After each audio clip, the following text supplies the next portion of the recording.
जो यजमान है इस कथा के, माता जी और इनका ये पूरा समस्त परिवार जो है सम्मान कर रहा है। और माता जी भगत जी अंगूठी पहना के सम्मान कर रहे हैं। मैं भगवान से ये कामना करेंगे कि भगत जी की कितनी बढ़े, बोले 10 गुनी बढ़े। बोल गोविंद भगवान की। भगवान आपको खूब दिन दूना रात चौगना बढ़ाए, ये हरि से मेरी इच्छा है। जोरदार ताली बजाएं।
इसी के साथ में ये हमारे भगत जी महाराज जो हैं, इनके सुपुत्र ये बड़े भैया अजय जो हैं, इनकी धर्मपत्नी और भैया और यानी सभी बच्चे और ये भाभियां सम्मान कर रहे हैं। भगवान सदा सदा आपको सुख समृद्धि दें, सदा आगे बढ़े, भगवान से मेरी कामना है। बोल गोविंद भगवान की। आ जाइए। पूरी द्वारिका में ये बात फैल गई कि कन्हैया ने मड़ी के चक्कर में प्रसेन को मरवाया। भगवान कन्हैया सभी यादवों को लेकर गए और जंगल में पहुंचे। क्या देखा? प्रसेन मरे पड़े, घोड़ा मरा पड़ा और आगे बढ़े, सिंह मरा पड़ा है और आगे बढ़े भगवान। तो क्या देखा? जामंत की गुफा में पैर के चिन्ह गए। भगवान बोले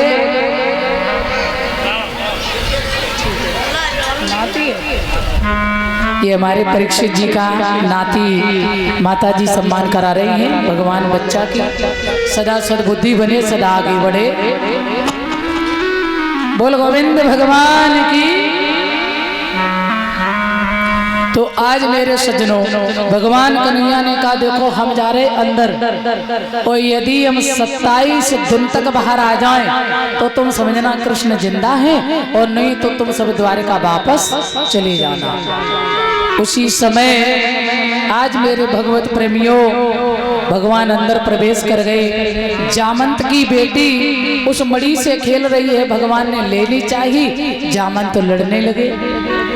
एक दिन 2 दिन नहीं, 7 रोज युद्ध हुआ जामंत जी का। जब 7 यानी 27 रोज युद्ध हुआ है, अंत में जामंत जी घुटनों के बल हो गए। भगवान राम की याद आई है तो जामंत जी ने राम रूप में यानी जामंत को भगवान ने दर्शन दिया है। भगवान कन्हैया ने तुरंत राम रूप धारण किया और जामंत को दर्शन दिया। जामंत जी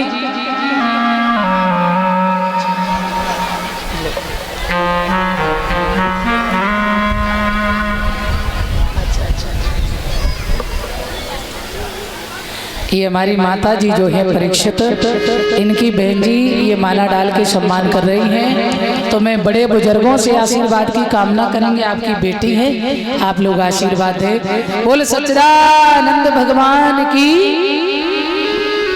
भैया जब भगवान ने युद्ध किया 27 रोज,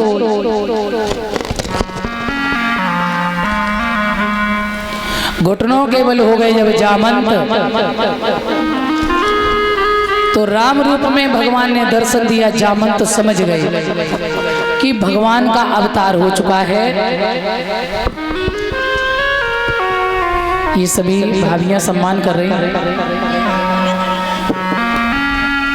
अच्छा, ये हमारे भगत जी भैया की बहन जी हैं छोटी वाली, तो ये सम्मान कर रही हैं। भगवान सदा सुख समृद्धि दे, सदा आगे बढ़े।